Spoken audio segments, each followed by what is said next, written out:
Welcome to the Green Home Tour. A giant thank you to Ava Community Energy for sponsoring the tour this year.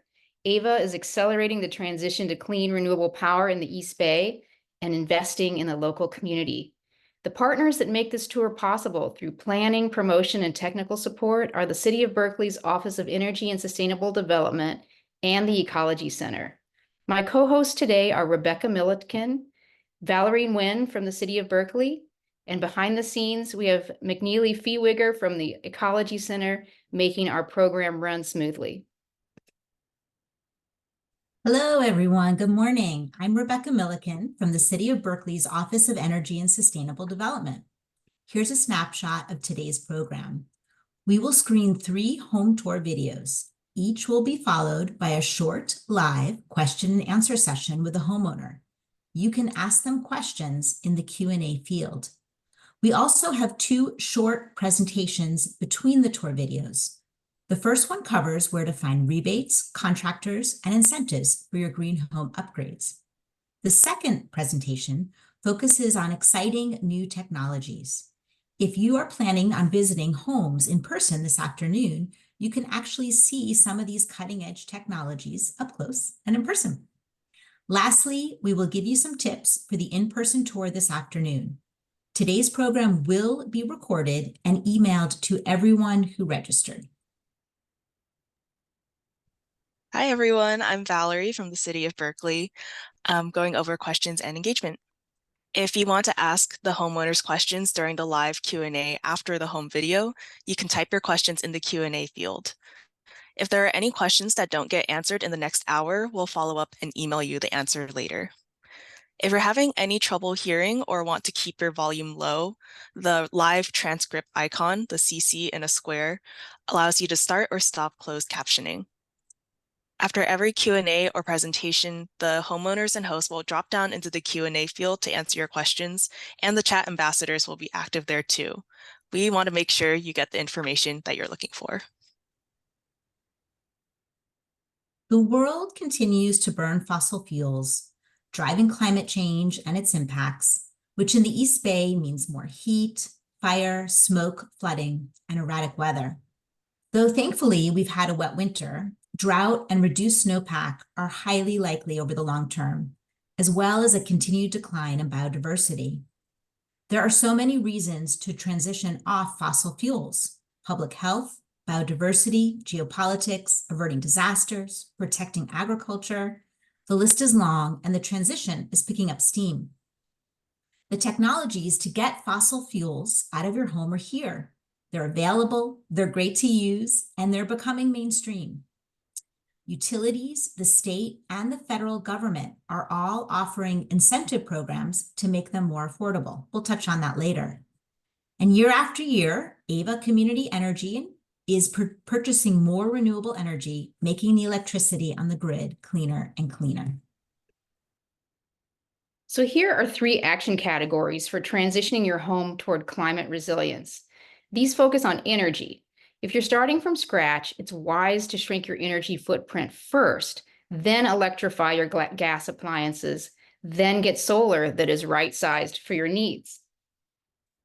All of us are likely more interested in shrinking our energy needs as PG&E rates continue to climb higher and show no signs of stopping.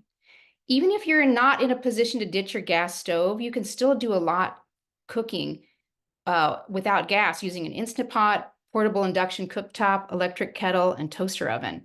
This will dramatically improve your indoor air quality. If you already have rooftop solar, a battery will help you use solar when the sun goes down. If you don't have rooftop solar, you can still run on 100% California solar and wind by opting up with Ava Energy. Load shifting is a strategy that more people are talking about. It means using energy when it's cheap and clean in the middle of the day and avoid using energy when it's expensive and dirtier during the peak hours of 4 to 9 p.m. Oops, sorry, I overshot the slide. Here are 3 more action categories for climate resilience: water conservation, fire hardening, and carbon capture. The strategies for water conservation include using less, capturing more of the water that falls on your roof and yard, and recharging the groundwater, which gets overpumped during drought years. Fire hardening is especially important for those of you who live in the hills. CAL FIRE has a comprehensive guide to fire hardening your property. And succulents can slow down fire due to their high water content. Even if we stop burning fossil fuels today, we still need to draw down the greenhouse gases already in the atmosphere. The best strategies are trees, woody perennials, and compost. Mulch sequesters carbon, whereas gravel depletes it in the soil over time. Stop Waste has a great info page on carbon farming in your own yard. Check it out. Okay, let's start touring some homes. Our first home is up in the Berkeley Hills where Mike lives with his family. Their home underwent a big remodel recently and is now all electric. And they have implemented many strategies to minimize waste and cultivate biodiversity.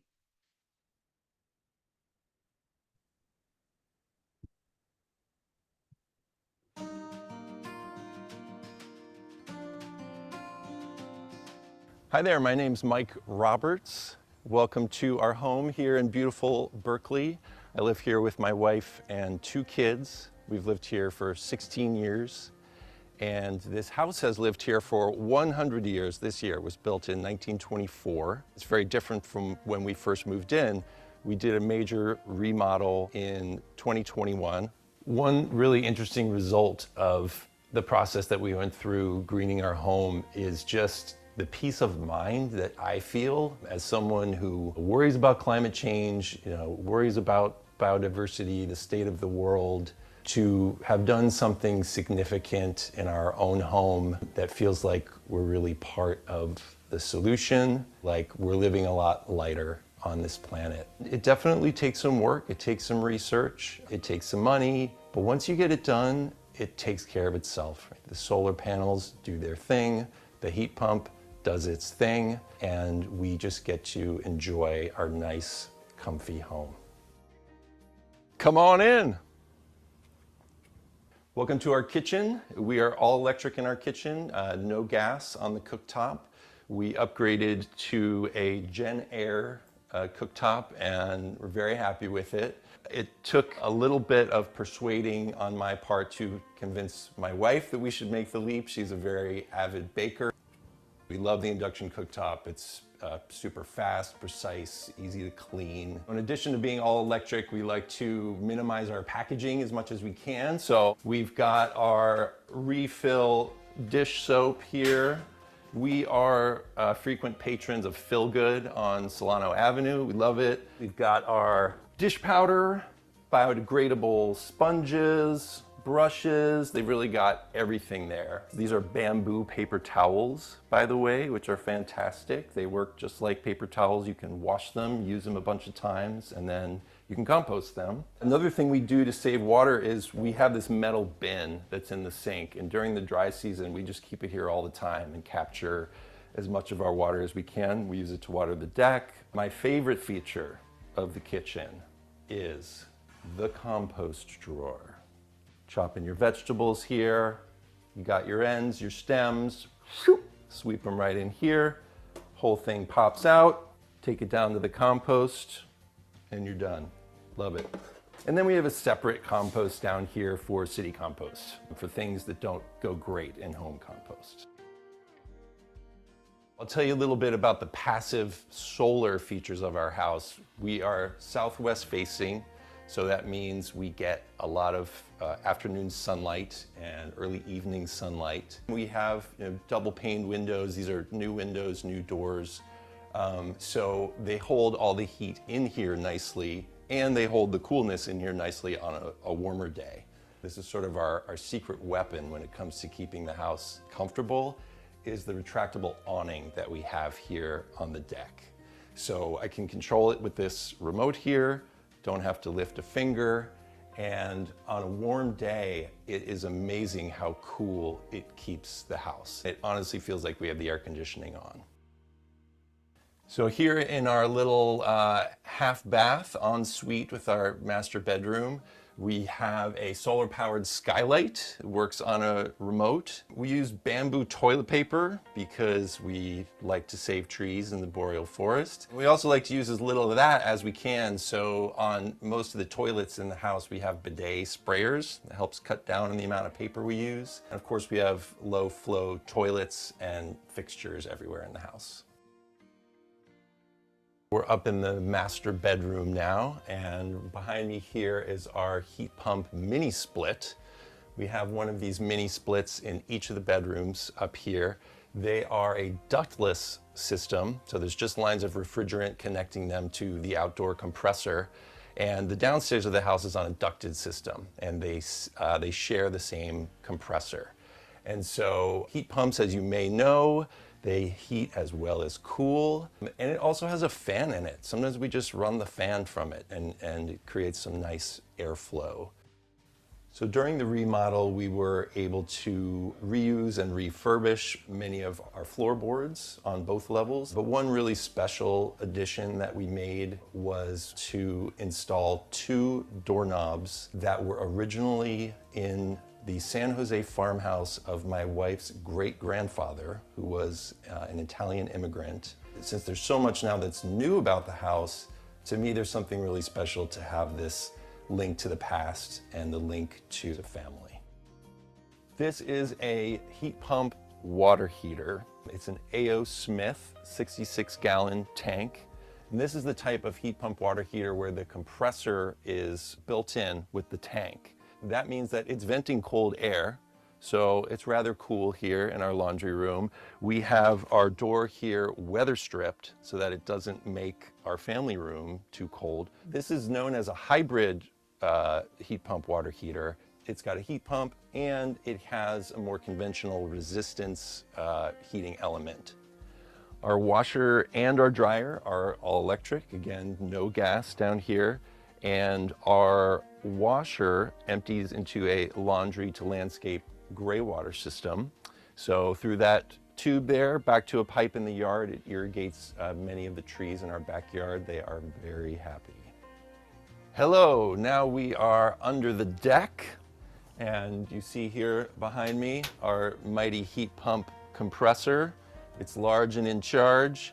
It's bigger than your typical heat pump compressor you might see at a home because it is serving essentially 2 different systems. Our ducted system on the main floor in the basement and our ductless system upstairs with the mini splits. We've got a rotating composter here.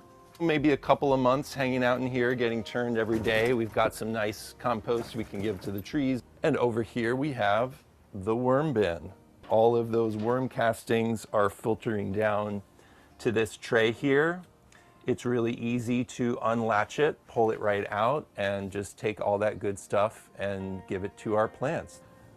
Welcome to our backyard. We have a combination back here of native plants, non-native perennials, edible perennials, edible annuals. We are partially on a laundry to landscape system for many of the trees. And then otherwise we have a drip system for most of the plants that you see here. And I'm standing on the no-mow lawn. One of the things that's really important to us with our yard is to support wildlife as much as we can. So our native plants help to do that, of course. They support pollinators as well as food for birds. We have an owl box. And we also have a couple of insect hotels. Native bees like to make their houses in there. We also have a water feature here. Animals need water, especially during the dry season. It is on a pump, so the water's flowing continuously, it stays fresh. And that pump is on a smart plug, so we have it programmed to shut down when the sun goes down and we're no longer generating solar power. And then we have these 2 covered planting boxes that we use mainly for annuals.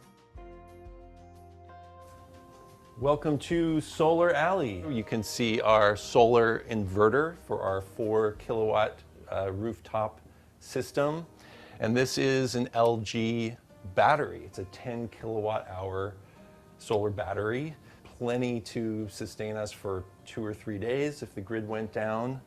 And we use it on a day-to-day basis as well. We have it programmed so that When the sun goes down and our panels aren't generating anymore, our battery kicks in and it serves most of the house. Between the solar and the battery, for much of the year, we are drawing basically nothing from the grid. This year, we added an electric vehicle, so we paid, I think, $50 for our electricity generation for the entire year. It was a great day when the PG&E guy came out here, took the meter off, capped the line to our house, the line to the street, and left this beautiful empty space.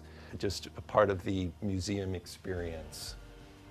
Thank you for joining us for a tour of our home. It's really satisfying for me to be able to show some of these things we've done to our house to be greener, to live lighter on the earth. Definitely one of our goals when we did this was to not only lower our own footprint, but to be able to share with others what we've done and hopefully allow others to learn from our experience. So I hope it was useful for you. I hope it was inspiring to you. And I wish you all the best of luck with your own projects.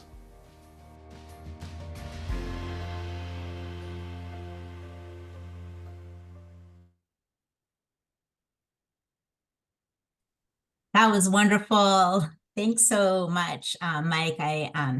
It's great to just see so many things that are going on in your home. I was noticing we had a couple of questions in the chat that were answered by some of our experts online, but I actually think it would be helpful from your perspective as a homeowner to kind of share your own personal response. So I'm gonna, forgive me for looking over to my other screen here. First, there was a question wanting to know about your heat pump water heater. Is it noisy? What's been your experience with that? I would say no, not really. Certainly never to a bothersome level.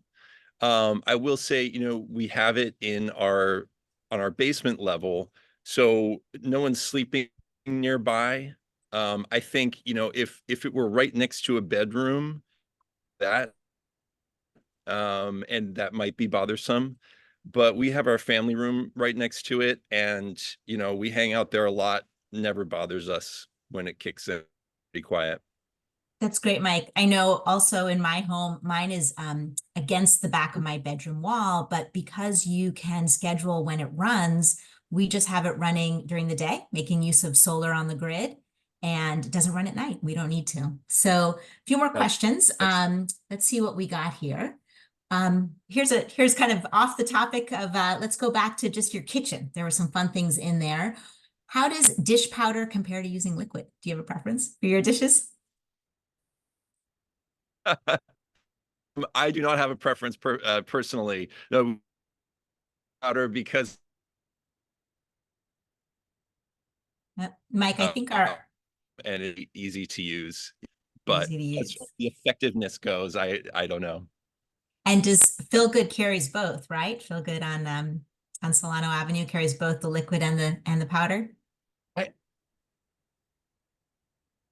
The dish, I don't know if they carry the liquid. They might. They definitely carry dish soap, like, you know, for washing the dishes by hand. So we get that from them. But yeah, they have a really wide variety of stuff, and we've barely scratched the surface. Yeah, it's a fun place to go. We've also got a question about your windows.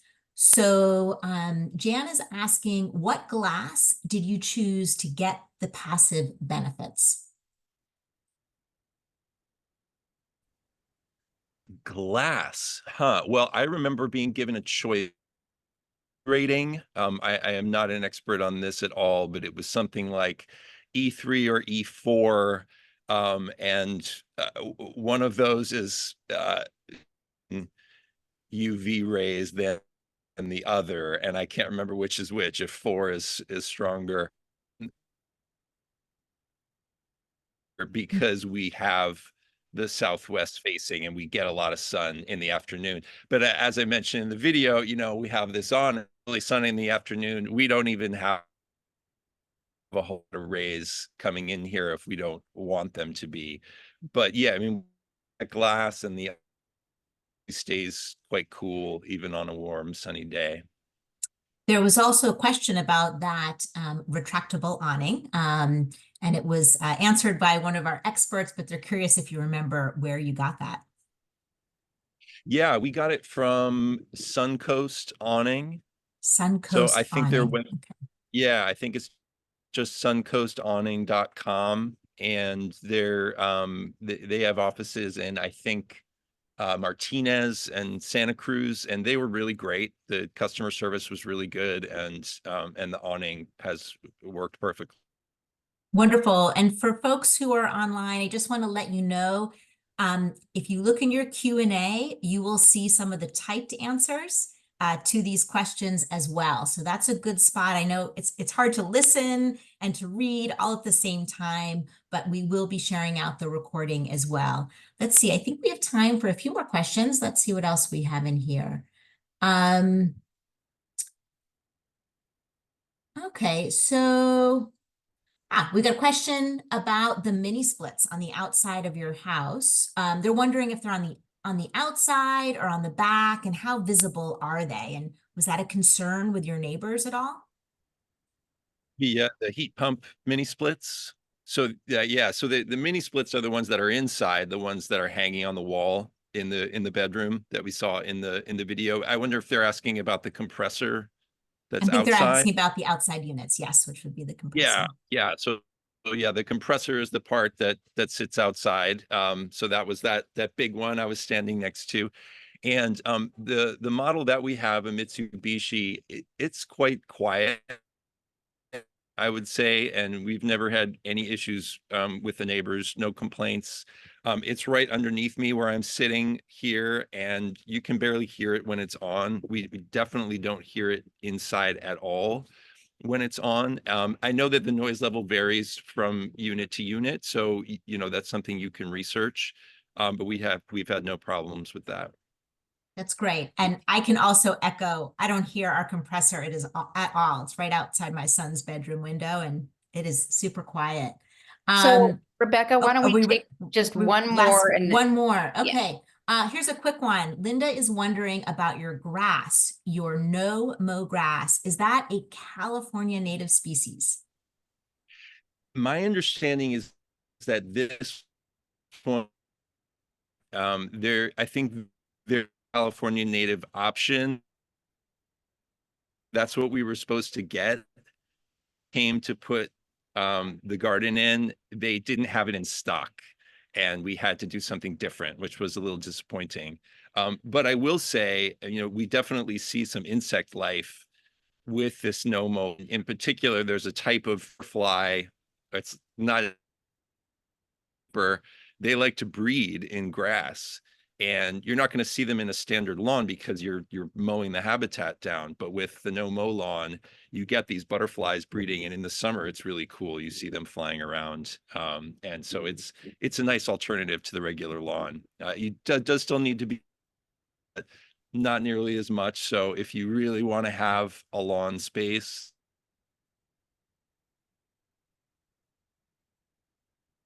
Mike, my apologies. It sounds like your audio may have cut out, but I'm going to ask you to hop into the Q&A if you have time and answer some of the questions. And I just want to let folks know that recently Mike starred in a hilariously entertaining music video about heat pumps that the Switches On produced. And McNeely's going to drop that link in the chat.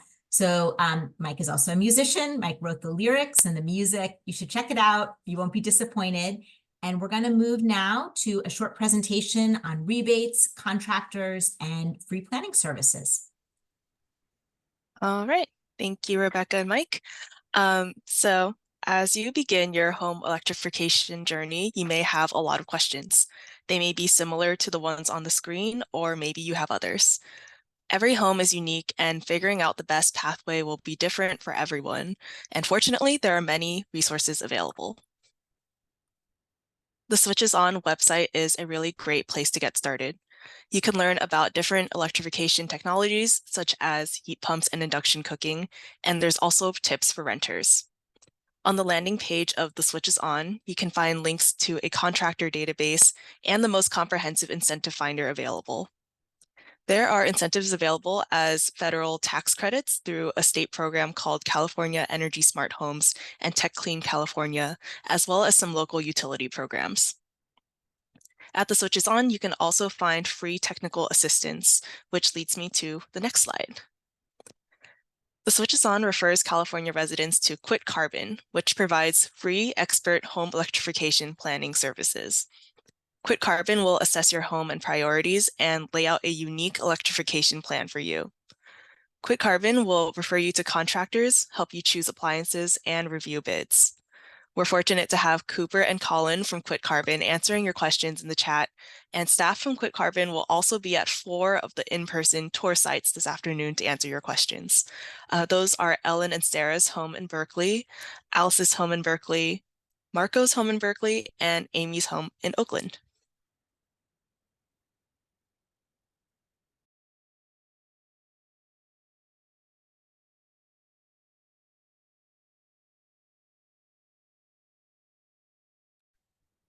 Okay. Our next home belongs to Alice, who lives in a co-housing community. The nonprofit Rebuilding Together electrified and made other free upgrades to Alice's home. The co-housing community as a whole is gradually transitioning off fossil fuels, including installing community solar.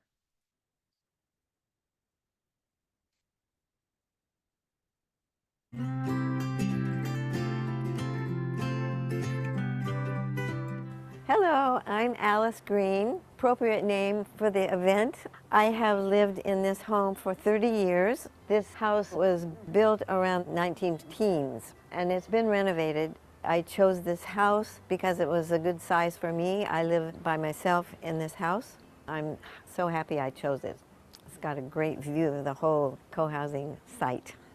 I came to co-housing because I had a very little family and I saw somebody in a home eating dinner and they did it with a group of people and I thought, this is wonderful. Whenever I had to decide anything about saving the world or not, it was always the good choice. It's just a very basic value of mine that I've had most of my life. So, come on in. This is my living room. It was transformed because of Rebuilding Together, and a friend, actually my guardian angel, told me about it. I accepted. It was done for free. How could I not? They did 3 main things, and here are 2. This is my heat pump. So I heat 2 rooms, and this was something that is new to me. I've been here 30 years, and all the time I did not have heat. But I'm an old lady and I like heat in my home. And that's one main thing that Rebuilding Together does. They also put in these new windows. It's more window than it had been. I love it so much. Welcome to my kitchen. Here is another main thing that Rebuilding did. There had been a gas water heater, so they took that out and they replaced that with an electric water heater, and it's a tank of 20 gallons. I've never run out of water. It's very easy to use. If there's an overflow, it drains out of the house. I had used, before Rebuilding Together, electric burners, but now they gave me this induction stove, and I love it. It's very precise, the temperature, and I can just tap a couple places here on this panel for my total cooking time, and I can just go outside and come back and then my dinner is cooked. I can even bake on this little stove top, heat up my baked goods, my empanadas and stuff. I live in co-housing, so we share 3 meals a week. And I happen to get a lot of leftovers, and so it's very easy here. I just heat my dinner. That makes my cooking a lot easier also. Here's how I use my warm-up shower water. And then I wash my dishes with it. It's a good thing to save water. We're running out of it. This is my succulent garden, part of it. My house is surrounded by succulents, and I chose succulents because they're drought resistant, they're sculptural, and they're very interesting. And then I learned that they protect against fire. They have a lot of water in them, and so they're good for that. Just recently, I was adding California natives. They are good to the pollinators, the bees and birds, and some insects lay their eggs only on one plant. So we love California natives. I want you to see our common house and what we've done to green it. We're very proud of this common house too, because we spent a lot of money shoring this up in case of earthquake, a seismic project, and it took a lot of money. Welcome to our common kitchen, our remodeled kitchen. And here, through here, is our electric water heater. This is a stand-in water heater. So here is our heat pump. It heats the water that goes into the tank that you just saw inside. So these are heat pumps for these buildings. It's not water heater, it's for their air, their room heaters. And back here are the worm bins. And then we have 2 rectangle, 2 round. We used to have compost, and I turned the compost from the very beginning. We're 30 years old. And then we changed to worms. And so I maintain these 4 worm bins. They're fabulous, the castings for gardens. It's very, very rich soil. I garden a few vegetables, and so I use the castings for that. But now with succulents and also California natives, they don't want really rich soil. So here at Berkeley Co-Housing, my neighbor Alice has been able to do a green home, and we're able to do a green community. We've been able to invest together in community solar with virtual net metering. So we share the benefit and our meters run backwards. And it's on 2 roofs, but we all can benefit, the community and individual members. Thank you for visiting my home and my community. I hope this is something that will inspire you to do something similar.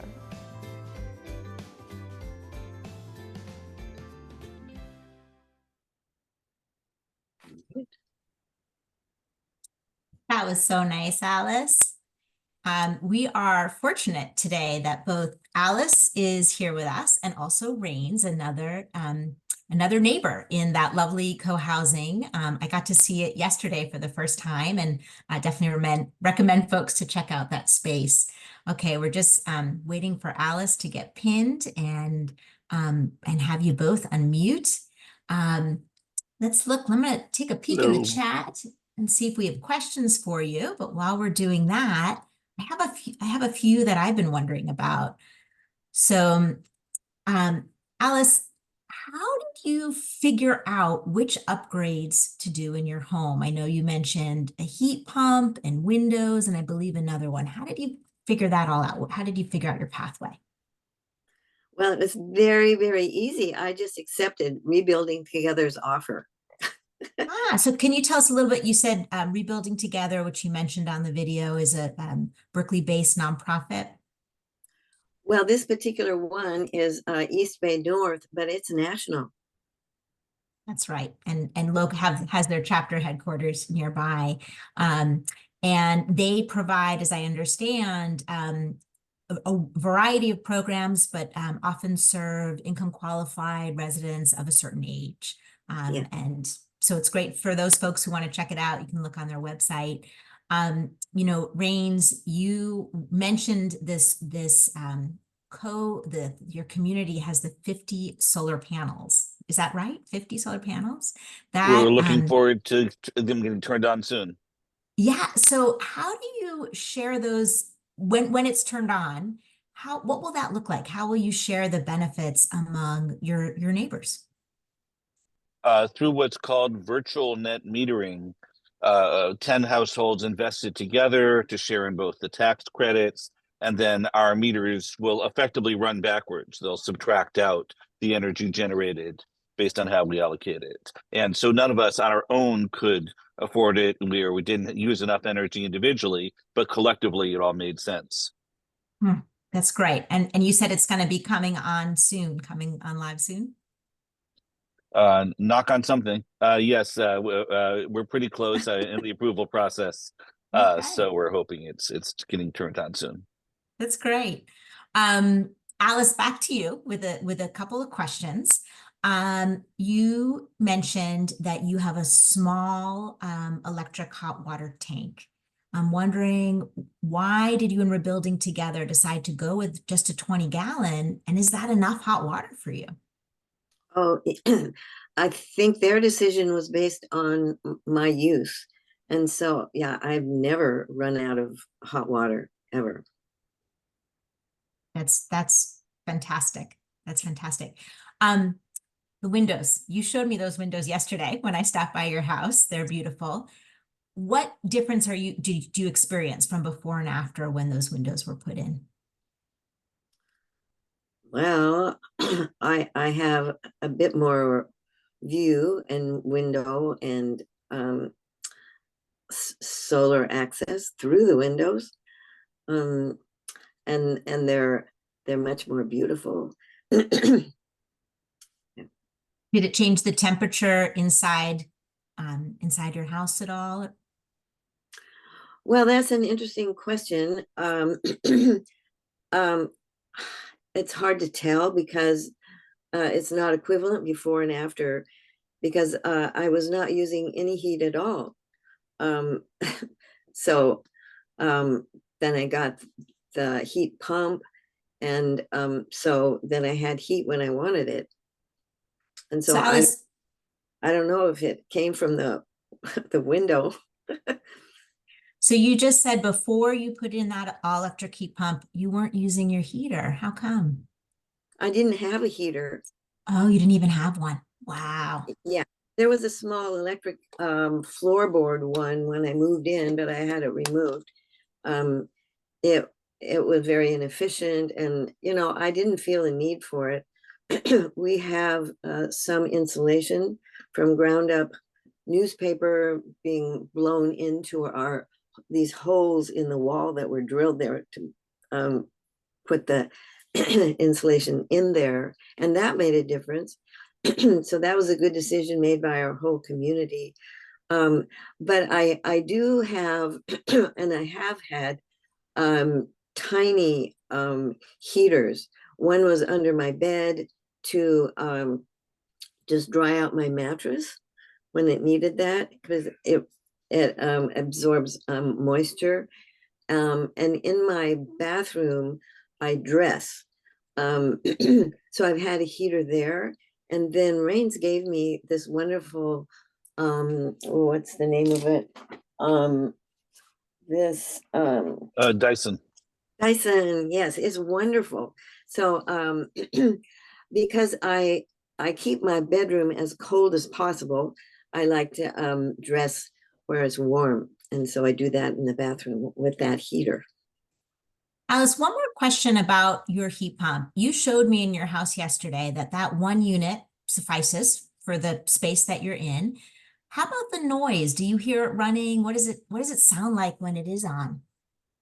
Well, I can tell it's on, but it's so minimal, I don't care. It doesn't bother me. And it's in the living room. And so I'm not in the living room so much. I am in my kitchen, usually. Mostly in the kitchen.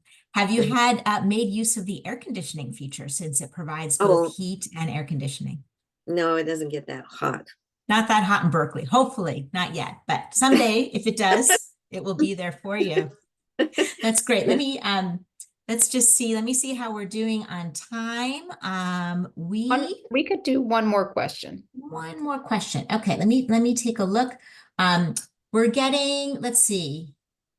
This is a question. Okay, we've got some folks. Colin is typing. Do you actually, and I apologize because I didn't catch this. You have that little electric tank for your hot water.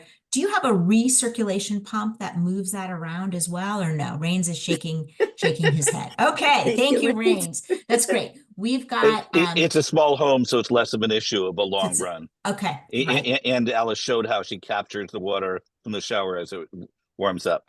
As it warms up. It's an That's alternative great. approach. Right. All right. Well, I do want to let folks know there's some good questions about different types of water heaters, different types of models. And I see the folks from Quick Carbon typing in answers. So you can take a look at that at some point. And Amy, are we ready to go on to our next Yeah. presentation? Now thanks a lot, guys. We're gonna move on to Valerie giving a short presentation. Okay, thank you so much. So we're going to shift to a quick presentation about new technologies, some of which you can see at various homes this afternoon. One challenge that people often face as they remove gas appliances from their home is that some of the best electric alternatives, like heat pump water heaters and induction stoves, usually require a 240-volt outlet. You might not have room for that extra load in your electric panel, and having an electrician upsize your panel or install a 240-volt outlet can be expensive. These two new appliances can help you avoid an expensive panel upgrade. These 120-volt heat pump water heaters made by Rheem, A.O. Smith, and GE are up to 50% more efficient than gas water heaters. These installer caps your old gas line, plugs the unit into a regular outlet, and runs a little tube to drain for water drips.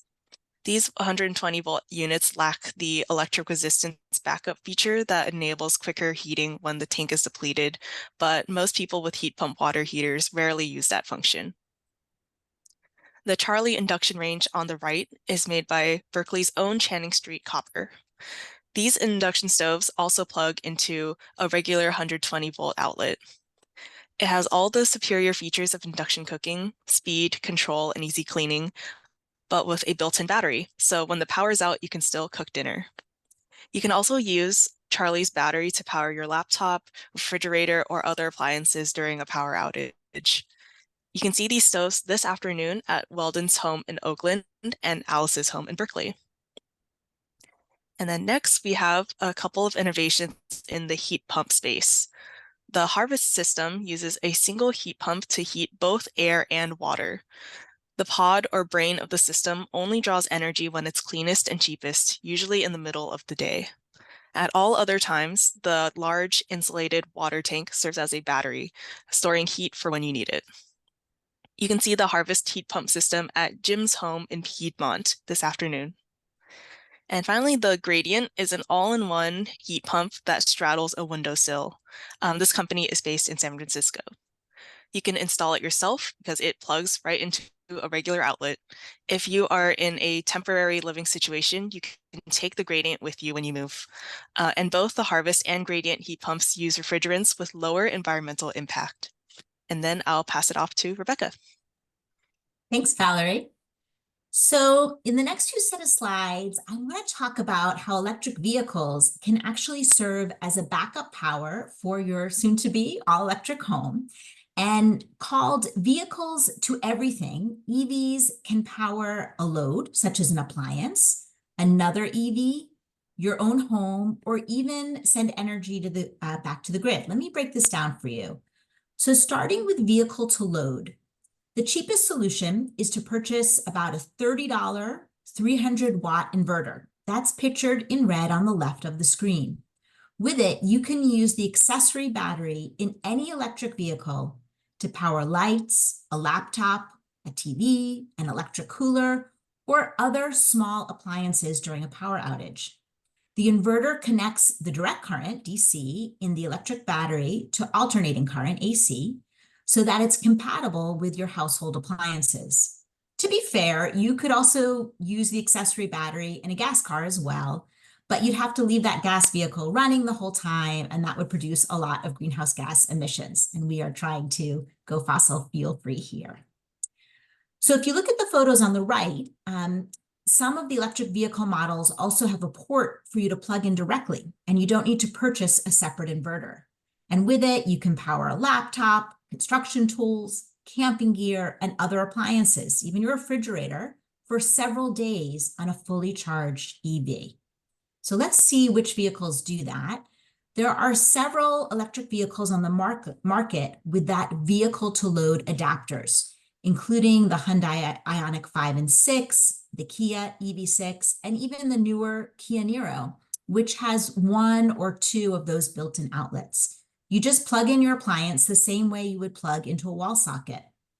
The Ford 150 Lightning pickup truck has USB ports for your electronic, 10 120-volt outlets, and even a 240-volt outlet that you could use to power a 240-volt induction range or an electric dryer if you're not fortunate enough to have that Charlie, which runs on the smaller 120. Many future electric vehicles will already be programmed with software that supports this vehicle to load charging, and will also likely come with built-in sockets. So installing a bi-directional charger is another step, and that allows you to use the energy from your electric vehicle battery to power your home, called V2H, vehicle to home, or even send electricity back to the grid, called V2G. A bi-directional charger, and there's a handful of them on the market, along with your electric vehicle, they function basically as seamlessly as a home battery would. But an electric vehicle's battery is much larger than a home battery. Let me give you an example. So the average capacity of an electric vehicle battery is around 40 kilowatts, but some cars now have up to 100 kilowatt capacity, and that's equivalent to 7 Tesla Powerwall batteries. Next slide. Great. So this is a picture of that Ford 150. So currently, right now, there's only 2 vehicles that have this bi-directional capacity, the Ford 150 and the Nissan Leaf, but we do expect to see many more models in the future. And with that, let me turn it over to Amy. Great. So the next video features Virginia's Berkeley home, which features a harvest heat pump system, which you just learned about as a cutting-edge new technology. Along with solar and battery, Virginia's PG&E bills are minuscule. Virginia's daughter Vanessa and son-in-law Nick used to live in the home, and they instigated many of the green home changes.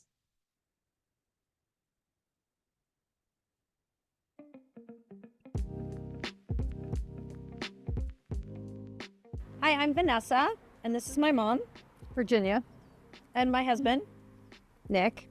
And we bought this house. It's a 1920 bungalow, and we bought it in 2012. And my mom's lived here ever since. And we lived here for about 4 years with our son. And we have made a lot of energy upgrades and totally electrified it. And we're excited to show you around. So come on in. Nick has known about the climate crisis for a long time. He's a scientist and was sort of trying to explain it to me, and I finally really got it about 2012, which was the year that we bought this house. I was a filmmaker. I had made a film with my son about the climate crisis. I ended up transitioning my whole career away from being a filmmaker to doing communications and advocacy for climate policy. And so as all of these technologies were maturing, we were just adopting them as fast and as well as we could on a limited budget. As the climate crisis has progressed over those 12 years and the PG&E rates have gone up, we have already started seeing the benefits of this. I don't have to worry that my mom's power is going to go out. I know that she's protected here. We have fruit trees. We can grow our own food. Like it just feels, in a very unsettling time, it feels like this is a safe haven, and that feels good. Come on in. One of the first things that we did when we bought the house was to have an energy audit of the whole home done. We hired Dan Johnson at Beyond Efficiency. He's amazing. And when my mom moved in, all of this was gone, including the posts, and they were just aluminum sliders. And they were so crummy that you could see big gaps of air on the side. And when Nick went to actually open one, it literally just came off in his hands. We found this local place that does beautiful work, and we actually replaced the posts. And so these windows and the windows in the front are all basically brand new. And they're single pane because one of the things that the home energy audit found was that we got a lot, this is south facing, and there's a tremendous amount of passive heat gain to be gained by having them single pane. One of the things that we also learned from the home audit was that this buffet isn't sealed behind, and behind it is like this empty chimney space that was completely open to the attic. One of the first things we did also was to seal the top of that inside chimney space above here.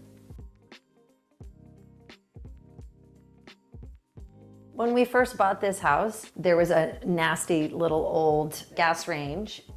We decided early on that we wanted to get an induction stove. We went and found this one. At the time, I really wanted something that had knobs. I was still very attached to the idea of like being able to physically adjust the knobs. I love induction cooking. Like, I would never go back to a gas stove. It is super easy to clean. It's really, really responsive. It instantly heats things up. It instantly cools down. It's like precision cooking. And then also you can do convection. Huge fan. We now have in our house a different model. Ours is made by Bosch. They're all amazing. It doesn't matter what brand you get. Induction is totally the way to go. My mom really loved the original tile work and the original kitchen, also the original bathroom. So she decided to leave all of this. One thing that we did do though is that we put on low flow adapters on the faucets, but everything else is original. This bathroom tile is all original and it's lovely, but that means that the plumbing is all still original, which is less than ideal. However, we did replace the toilet with a low flow, very efficient toilet. We also put aerators in the faucets, and we have this super handy heated towel rack that is actually the primary source of heat in the bathroom because, as you can see, it's all tiled, so there was no way to like easily punch a hole for a vent, but it actually works really well. Kind of passively heats the wall, which then heats the rest of the bathroom. This was our bedroom. We had to replace the old yucky aluminum sliders, but there were some beautiful old windows here that just were 100 years old and needed to be restored. So Nick redid both of these two windows in here, and then he also put in weather stripping all the way around. Most of the hardware I think is original, but there were a couple of pieces that he had to get replaced, and he found those at Omega Salvage. Welcome to the basement. This is where my mom has her all-electric laundry, washer and dryer, and the Harvest Smart Thermal Battery System. It's a combined house heat and domestic hot water system. So there's just one heat pump outside that takes heat from the air and heats the water that goes into this great big tank. And then that water is used for domestic hot water, but it's also used for house heat by running the extra hot water that's at the top of the tank across an air handler that then blows the air through a forced air system through ducts into the house. And it's very, very comfortable, more comfortable than a gas furnace. This is the pod. It's the brains of the Harvest system. The Harvest system, in addition to being really efficient, is really smart about when it uses power. In the case of this house, the best time to use power is in the middle of the day when the solar panels on the roof are really cranking, and it can pull that power. It knows when that time is, and it can pull it. If everybody only had a heat pump and didn't have this kind of smarts built into their system, all the heat pumps would come on at the same time. It would be terrible for the grid.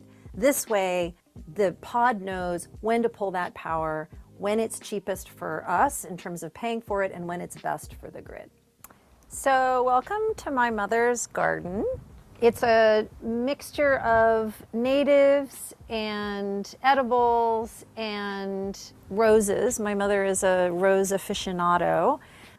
I've been told that the rose on that back fence is actually very specially being promoted now by the University of Texas as a drought-tolerant rose. So she does very little watering, but we do have a gray water system that goes all different parts of the garden, so a little bit goes everywhere, that goes from the laundry to a drip irrigation system. And then we have our heat pump, and on the other side of this gate is the power wall. And then this is all of the electrical. This is our Tesla Powerwall. Takes the power from the solar panels on the roof and stores it, and to the point where we are grid tied, but we almost never use any grid power. And when the grid goes down, my mom never really even notices it. Thanks for visiting.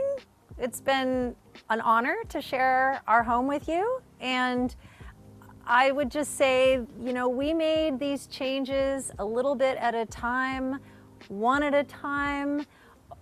over 10 to 12 years, and every little bit makes a difference. And the home is really comfortable now and resilient. And so we just hope that this can be an inspiration for you in making those changes in your home.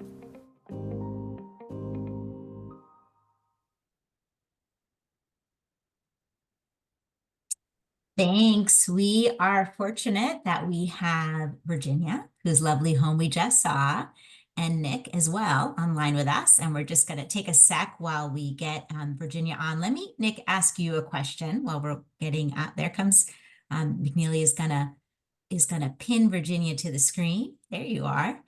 So Nick, I just heard Vanessa talking about the harvest system and that power wall. What are the electric bills in that house looking like? They're effectively zero all the time. Effectively and zero. have been for Wow. quite a few years now. Okay. That's great. Yeah. And also another question, I heard that you started with an energy audit. What did you learn from that, and how did that help you figure out what you were going to do first, or what pathway you were going to choose? Yeah, it's a great question. An energy audit can take a look at the house as an entire system and kind of give a sense of where the low-hanging fruit is for things that you can do. I think air leakage was a huge part of the work that we did early on in the house.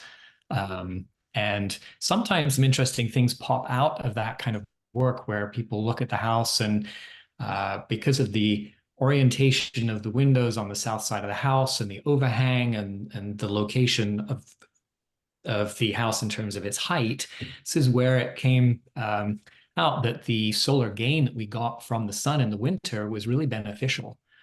And so sort of changed our thinking of what the windows were accomplishing in that particular location. Again, dependent on location and orientation and the like, but energy audit can often highlight those kind of unique features because every house is different. And it was very beneficial to sort of explore the full range and then be able to pick and choose a little bit on what the right steps were to take. And these are steps that we have now been following for over a decade. How many years would you say? I mean, you did such a neat mix of upgrades, managing to retain some of the features of the original home. How long of a process was this for you? It's been over 10 years. Over 10 years. Okay. So you don't have to do it all at once. You can do it in phases. Virginia, I was amazed to learn when I was looking at those beautiful roses that you don't actually need to use a lot of water. I guess wrongly assumed that roses used a lot of water. Where would you recommend that people go to learn about rose varieties, and especially ones that are more drought tolerant or pest resilient? Well, the ones that I'm using are what people in the rose people call the old roses.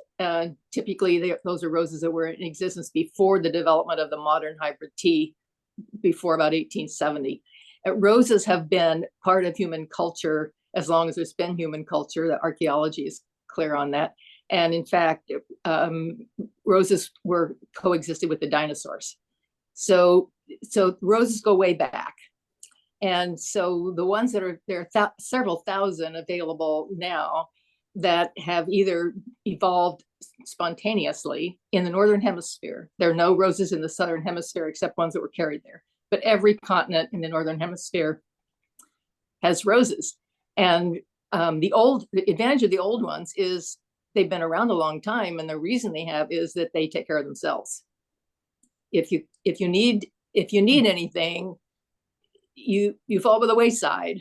And those that have persisted turn out very happily to be ones that don't need much of anything. So a place to learn about this, the best place is in this area is Heritage Roses Group, the Heritage Rose Group Bay Area. You just go to their website, Heritage Rose Group Bay Area. And every year on the Sunday after Mother's Day, they have a celebration in Albany in which you can see hundreds and hundreds of old roses and some for sale. So it's quite a, that group has been around for several decades and they're internationally recognized. So this is, the East Bay is a kind of center for celebrating old roses. And the happy coincidence is that they don't need much. That's great. Thank you. I've lived here a long time and I had no idea. I just noticed we're getting close to the top of the hour. So I'm going to ask Amy to hop back on. Thank you so much, Virginia and Nick. And we're going to just get some tips for the end of our day.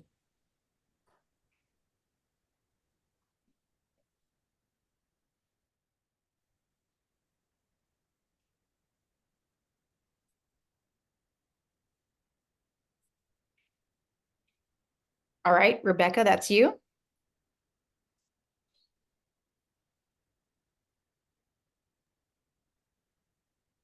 Rebecca? I'm back. I'm sorry. That is me. Okay. All right. I was okay. Well, that is it for our virtual tour. But before you go, we want to recommend some resources and give you some tips for the afternoon. First off, the Ecology Center Help Desk is a great resource. The Ecology Center also has a store that has a lot of green home products for your garden, your kitchen, and bathroom. And they've also got a new bulk section where you can refill as well. If you tell them you attended the Green Home Tour, you can get 15% off your purchase. Thank you, Ecology Center. So details on all of today's homes, both the virtual tour and the in-person tour homes, are at the East Bay Green Home Tour website. McNeely will drop a link in the chat for you, East Bay Green Homes. And just want to again hit on 3 of our favorite resources. So we mentioned the Switches On website, great starting place. Ava's induction cooktop lending program. You can try one out for yourself before you invest in one. And Quit Carbon's free electrification planning services. As we mentioned, Quit Carbon is going to be helping out homeowners at 4 of the homes this afternoon, and you can ask them anything about electrification. So here are a few tips for this afternoon's in-person tour, which takes place from 1 to 4 p.m. You should have the list of addresses in your inbox by now. The subject is Green Home Tour addresses and map. Check the details for the special features and experts on hand at each home. Thanks again to our sponsor, Ava Community Energy. They are great partners, bringing us cleaner energy and investing in the community. We're going to be sending a post-event survey to your email. Please let us know your thoughts so that we can improve upon these tours. We hope to see you this afternoon. Signing off.